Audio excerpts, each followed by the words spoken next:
the analogical requires an underlying heterogeneity. In the analog paradigm, the stuff of the world remains unaligned, idiosyncratic, singular. These modules, thus, are not modules in the sense of a kind of standardized, recombinable parts or something like that. That's not what it means. Not in the sense of like, modular housing or something based on prefabricated, repeatable parts. Rather, these modules remain kind of, if you will, sort of messy globs of dissimilar things. And they only happen to be able to interoperate because they have managed, by virtue of what Deleuze would call mutual deterritorialization, to, if you will, grow the necessary sockets that fit into each other. And the famous example that you get in Deleuze is the example of the wasp and the orchid, which are two creatures that are alike in almost no way at all, that nevertheless couple up analogically. So the wasp and the orchid make an analogical relationship. Although they are two, at the point of coupling, the wasp and the orchid are one. So heterogeneity has long been an attractive category for theoretical and philosophical work. For Deleuze, but also for 20th century continental philosophy and Anglo-American cultural theory as well. And as we have just seen, the analog brings together heterogeneous elements into something we might call an identity. But again, don't think here of identity as creating a new homogeneous copy or something like that. So I think there is a strong case to be made that Deleuze was and remained a philosopher of the analog paradigm alone. And that the paradigm of the digital was only very vaguely sketched out by him during his lifetime. Now, the reasons for this, I think, are much more, would take much more time to go into, because we would have to look, I think, more deeply at the history of philosophy and Deleuze's very antagonistic relationship toward it, but I could just maybe give reference to this tradition of radical materialism and immanence. And I think in lieu of doing that, I could give you a sort of a shorthand. And you may or may not agree with this, but here it is. Which is that those who work in the tradition of metaphysics will tend to offer a digital philosophy, while those who work in the tradition of immanence, as Deleuze did, will tend to offer an analog philosophy. And I think, as I said, that Deleuze is the analog philosopher par excellence. Just as he described in the Francis Bacon book, painting as the analogical art par excellence. So what I'm trying to identify with this brief excursion into digitality is that the late Deleuze contains an original set of arguments about society and politics at the turn of the new millennium. So we know already that Deleuze understood the world of 1968, right?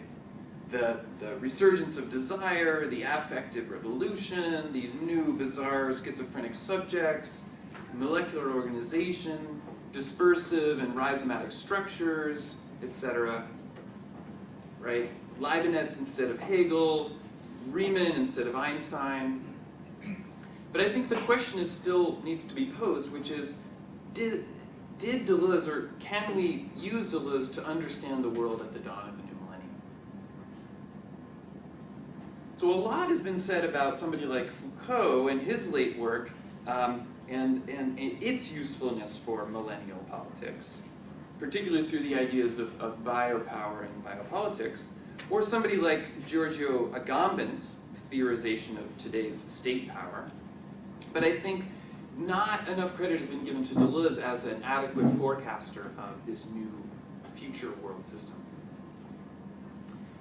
And part of the problem is that, barring this very well-known postscript on control societies, there's no single text or book that you could pull out as kind of the ready exemplar Deleuzian text that gives us an analysis of millennial capitalism, just like you could do with Anti-Oedipus or A Thousand Plateaus if you want to see their vision of middle 20th century capitalism. But I think we can reconstruct it from fragments. And there's 4 texts that form the backbone of his analysis. There's 2 very short pieces that are bundled in, from 1990, bundled in the book called Negotiations, the postscript on control societies, and then an interview with Negri titled Control and Becoming. So those are 2. The third one, there are a few paragraphs from a very odd little piece called Having an Idea in Cinema. And last, I would say there are about 3 or 4 pages from Deleuze's 1986 book on Foucault, just called Foucault. So I won't scroll through all of these fragments for you, but I'd be happy to say more about them if you're interested in them. We've mentioned the postscript already. This interview with Negri, he repeats in different language some of the same sentences and ideas that are in the postscript on control societies. And now this passages from this little text called Having an Idea in Cinema, which is a text that derives from a lecture that Deleuze gave on May 17th, 1987, but was not published until 1990, which is the same year of the postscript. Now, some of the relevant passages simply duplicate this same phrasing and language, so I won't repeat those, but there's also an interesting kind of offhand remark that comes out here, which I will read. He says, a control is not a discipline. In making freeways, for example, you don't enclose people, but instead multiply the means of control. I'm not saying that this is the freeway's exclusive purpose, but that people can drive infinitely and freely without being at all confined, yet while still being perfectly controlled. This is our future.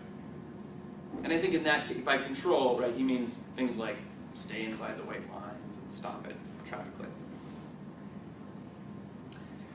Now, in an alternate transcription of the same lecture, Deleuze included a few extemporaneous lines. And he even, to my delight, mentions Minitel, which is the French teletext network, which predates the web. Some of you might know the Minitel. He says, this can be done completely differently, too,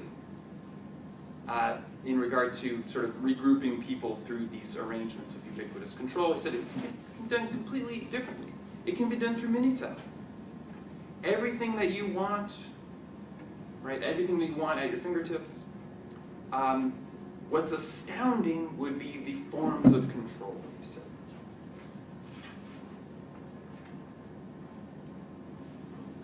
So in addition to this text and the 2 that are in Negotiations that I already mentioned, there is a 4th text which expands Deleuze's discussions of computers and computer-based control.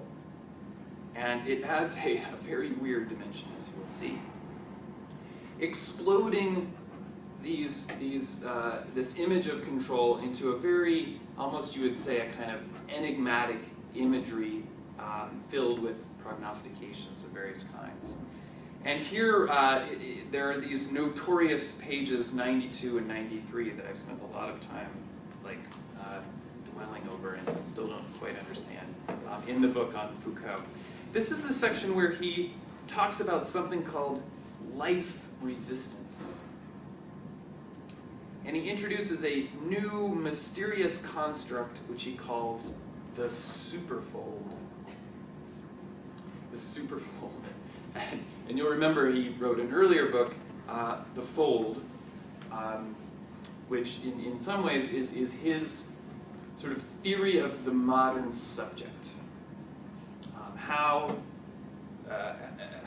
does a relation to oneself get created? Well, imagine a folding of a piece of paper or fabric where one side folds back to have some kind of relationship to itself. But he's still able to do it strictly within a kind of topological system, and that's his contribution. Anyway, at this late moment, he talks about the superfold. We even could maybe translate it as overfold. And so I'll cite this here. When power takes life as its aim or object, then resistance to power already puts itself on the side of life and turns life against power. Life becomes resistance to power when power takes life as its object. When power becomes biopower, resistance becomes the power of life, a vital power that cannot be confined within species, environment, or the paths of a particular diagram. Is not life this capacity to resist force? Then later, in the final paragraphs of the book's appendix, Deleuze broaches the question of genetics. He mentions this directly. And the so-called third generation machines, which for him mean computers and bioinformatics.